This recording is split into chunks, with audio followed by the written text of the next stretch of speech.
Saudara-saudari yang terkasih dalam Yesus Kristus, marilah kita mendengarkan firman Tuhan. Bacaan pertama, pembacaan dari Kisah Para Rasul. Di kalangan jemaat di Yerusalem, ketika jumlah murid makin bertambah, timbullah sungut-sungut di antara orang-orang Yahudi yang berbahasa Yunani terhadap orang-orang Ibrani, karena dalam pelayanan sehari-hari pembagian kepada janda-janda mereka diabaikan.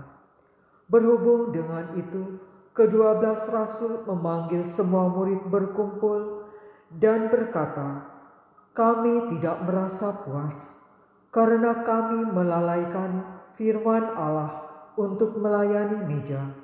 Karena itu, saudara-saudara, pilihlah 7 orang dari antaramu yang terkenal baik dan yang penuh roh serta hikmat, supaya kami mengangkat mereka untuk tugas itu, sehingga kami sendiri dapat memusatkan pikiran pada doa dan pada tugas pelayanan firman."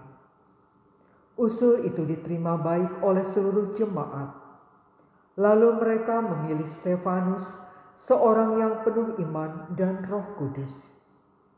Selain dia dipilih juga Filipus, Prokorus, Nikanor, Timon, Parmenas, dan Nikolaus, seorang penganut agama Yahudi dari Antiokhia. Mereka itu dihadapkan kepada para rasul, lalu para rasul pun berdoa dan menumpangkan tangan atas mereka. Firman Allah makin tersebar dan jumlah murid di Yerusalem makin bertambah banyak. Juga sejumlah besar imam-imam menyerahkan diri dan percaya. Demikianlah sabda Tuhan. Syukur kepada Allah. Bacaan kedua. Pembacaan dari surat pertama Rasul Petrus. Saudara-saudara terkasih, datanglah kepada Kristus, batu yang hidup yang dibuang oleh manusia, tetapi dipilih dan dihormati di hadirat Allah.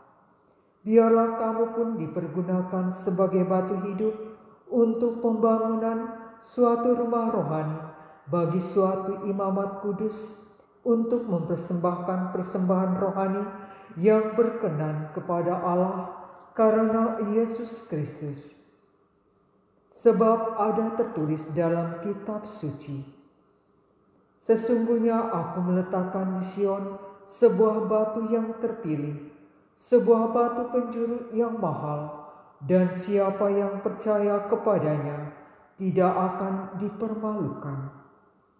Karena itu, bagi kamu yang percaya, ia mahal, tetapi bagi mereka yang tidak percaya, batu yang telah dibuang oleh tukang-tukang bangunan telah menjadi batu penjuru, juga telah menjadi batu sentuhan dan suatu batu sandungan. Mereka tersandung padanya karena mereka tidak taat kepada firman Allah, dan memang sudah ditentukan untuk itu.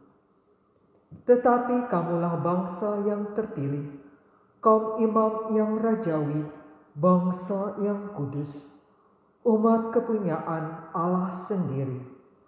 Maka kamu harus memaklumkan perbuatan-perbuatan agung Allah. Ia telah memanggil kamu keluar dari kegelapan masuk ke dalam terang-Nya yang menakjubkan. Demikianlah sabda Tuhan. Syukur kepada Allah.